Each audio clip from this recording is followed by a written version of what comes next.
Switzerland சொல்றாங்கல்ல, அங்க வந்து மிருதம்னு ஒரு புரோட்டா போறாங்க. மிருதம் மிருதமா மிருகமா மிருதம் அது உங்களுக்கு போட தெரியுமா மாஸ்டர்? அது எனக்கு தெரியுமா? நீ கேட்கலாமா? பெருங்கொண்டாட்ட கேட்டு தப்புதான். போட தெரியுமா?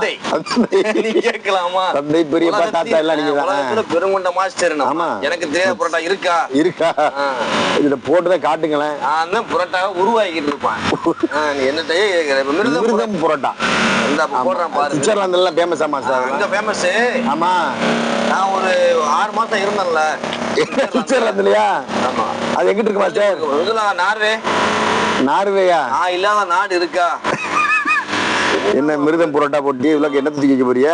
மிருதம் புரோட்டா என்ன மாறிய வெற்றில என்ன தட்டுறீங்க மாஸ்டர்? இது பேரிச்சம்பழம் மாப்ள. பேரிச்சம்பழம் மிருதமா? ஆமா. அந்த பஞ்சாமிர்தம் அந்த மாதிரியா? இது ஒரு பேரிச்சம்பழம். பேரிச்சம்பழம் இதுதான் மிருதம். ருசியாத்தான் மாஸ்டர் இருக்கு பாக்குறதுக்கு. சரியா இருக்கு மாஸ்டர். ஆரம்பிச்சீங்களா? என்ன ஷேப் வேற மாதிரி இருக்கு? இப்படிதான் வரணும். அதான் மிருதம். மிருதமா? ஆமா. வெந்தா நல்லா இருக்குமா மாஸ்டர்? சூப்பரா இருக்கு. சாப்பிட்டீங்களா? கசக்கி போட்ட மாதிரி இருக்கு. கசக்கி போட்ட மாதிரி இருக்கு. மடிச்சு போடக்கூடாது. இது கொஞ்சம் கசக்கின மாதிரி கிடக்கு. அப்ப ஸ்டீம் ஆகி உள்ள புள்ள வேகம் அப்படியே பூல் மாதிரி ஆகும். சூப்பரா இருக்கு மாப்ள. மிருதம் நான் ரொம்ப வருஷம் ஆச்சு போட்டு. ஆமா.